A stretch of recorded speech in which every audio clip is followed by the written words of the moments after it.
आज जन अभियान पार्टी के द्वारा आगामी 26 दिसंबर को लखनऊ में महंगाई रोको यात्रा निकालने जा रहे हैं हम लोग। और इस यात्रा का उद्देश्य ये है कि जिस तरीके से महंगाई चरम सीमा पर चल रही है और किसी राजनीतिक दल को ये याद नहीं है कि महंगाई कितनी हो गई है। हर राजनीतिक दल अपनी कोई विजय यात्रा निकालने में मशगूल है, कोई प्रतिज्ञा यात्रा निकाल रहा, कोई संकल्प निकाल रहा है। गरीब की जो थाली से दाल छिन गई है उसकी किसी राजनीतिक दल को चिंता नहीं है। इस वजह से इस यात्रा का नाम महंगाई रोको यात्रा निकाला गया है। ये उत्तर प्रदेश के सभी जनपदों में जाएगी और व्यापारी, युवा, महिला, एक बड़ी संख्या में पूरे उत्तर प्रदेश से लोग आकर के इस महंगाई रोको यात्रा का हिस्सा बनेंगे। जन अभियान पार्टी के बारे में बताइए, कब रजिस्टर्ड हुई और जन अभियान पार्टी का शुभारंभ इसी महीने 2 तारीख को लखनऊ से किया गया है। प्रतिनिधि उद्योग व्यापार मंडल उत्तर प्रदेश में लगभग कई वर्षों से निरंतर व्यापारियों के लिए, महिलाओं के लिए कार्य कर रहा है। हम लोग व्यापारियों के बीच में उठ करके आए हैं। ये व्यापारियों से जुड़ी हुई पार्टी है, महिलाओं से जुड़ी हुई पार्टी है। बहुत बड़ी संख्या में युवा इस पार्टी में पहले से हैं और व्यापारियों की एक ये पार्टी कह सकते हैं, महिलाओं की कह सकते हैं। व्यापारी और महिलाओं के अधिकारों को जब राजनीतिक दलों से छीना गया, व्यापारी को उसका अधिकार नहीं मिला है, व्यापारी को उसके आयोग की गठन की न जाने कितने समय तक बात थी और अब तो ये पोजीशन हो रही है कि व्यापारियों की निर्मम हत्या हो रही है और मुख्यमंत्री जी के जनपद में हत्या होती है और वहाँ के जिलाधिकारी और कप्तान जो होते हैं उस पर दबाने का काम करते हैं। वीडियो वायरल होने के बाद भी उस पर कोई निलंबन जैसी कोई कार्रवाई आज तक नहीं हुई। महिलाओं के लिए आप जानते हैं कितना महिलाएं सुरक्षित हैं, कितनी घटनाएं हो रही हैं। तो पार्टी में जुड़े लोग, राजनीतिक दल के लोग महिलाओं का और व्यापारियों का उत्पीड़न कर रहे हैं। इस वजह से, इस कारण से इस पार्टी का शुभारंभ किया गया है और ये पार्टी जो है व्यापारी और महिलाओं के उद्देश्यों का काम करने जा रही है। अध्यक्ष जी, उत्तर प्रदेश में किस तरीके से आपकी पार्टी चुनाव लड़ रही है और कितनी सीटों पर लड़ेगी? उत्तर प्रदेश में 125 सीटों पर आवेदन आ चुके हैं हमारे और वाराणसी से भी आवेदन आ चुके हैं, जिसका अभी यार रिलीज में आपको जानकारी भी मिल जाएगी। कुछ प्रत्याशी हम लोगों ने वाराणसी भी डिक्लेयर किए हैं। अनूप जी, बात की जाए जन अभियान पार्टी की, आपने बताया कि अभी कुछ महीने हुए हैं इसको रजिस्टर्ड किए हुए।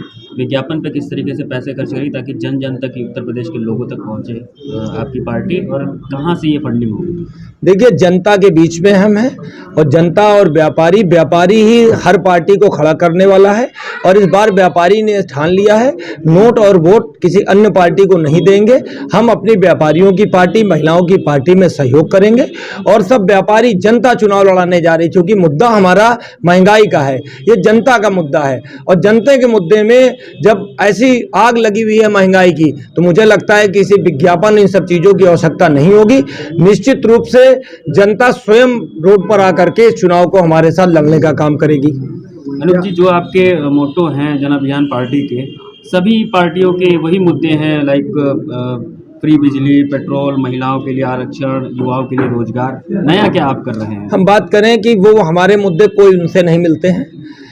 वो व्यापारी आयोग या व्यापारियों के संबंधी कोई मांग पत्र में किसी का नहीं है। सारे राजनीतिक दल में पिछली बार सरकार भी 2019 के पहले भारतीय जनता पार्टी ने अपने मैनिफेस्टो में व्यापारी पेंशन और लोगों की बात की थी, धोखा दिया है।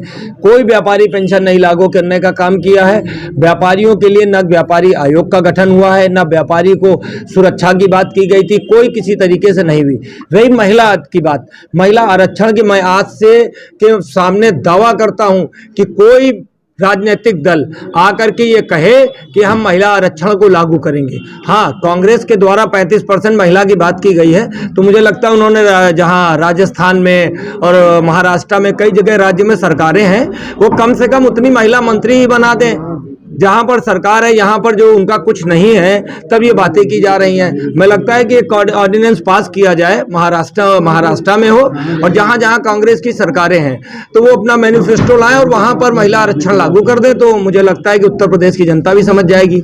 जीतने के बाद सबसे पहले आपकी पार्टी क्या करेगी? जीतने के पहला काम व्यापारी आयोग, व्यापारियों की सुरक्षा, व्यापारी ठेला वाले, फेरी वालों को दुकान देने का काम और महिलाओं को 35% आरक्षण देने का काम ये पार्टी करेगी।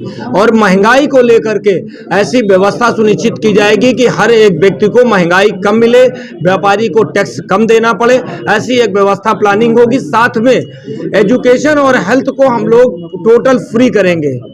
भविष्य में कहीं आपकी पार्टी किसी पार्टी के साथ गठबंधन तो नहीं करेगी? देखिए, भविष्य में क्या होगा इसके लिए तो कोई गारंटी, कल क्या होगा पता नहीं, मगर आज हम अपने दमखम से चुनाव मैदान में हैं। अभी हमारी पार्टी बिल्कुल अभी नहीं है और हमें अपने व्यापारियों के बीच में ये जा कर के बताना है कि हमें दूसरे दलों ने सिर्फ ठगा है और इतिहास में पहली बार किसी राजनीतिक दल ने किसी व्यापार मंडल ने एक राजनीतिक दल बनाने का साहस किया है। अब तक जितने थे हमारे नेता, उन लोगों ने हमारे नाम पर अपना मार्केट चलाया, या वो मंत्री बने या विधायक बने या एमपी बने, लेकिन व्यापारियों का भला न तब हुआ न अब हुआ। अब हम लोगों ने ये निश्चय किया है कि हम खुद चुनाव लड़ करके, हम आज नहीं जीतेंगे तो कल किसी को हरा तो सकते हैं। बुनकर की समस्या तो सही मानों में वो मजदूर तबका है, उनकी समस्याएं तो कुछ यहाँ के लोकल लोग भी बना रखे हैं। दुख तो इस बात की है कि जो हमारे गद्दीदार हैं वो तो कमजोर का ऐसे ही कमजोर बनाते चले जा रहे हैं। उस पर तो सरकार का जो रवैया है वो तो सबके खिलाफ है, बुनकर के खिलाफ भी है, व्यापारी के खिलाफ भी है, समाज के खिलाफ भी है।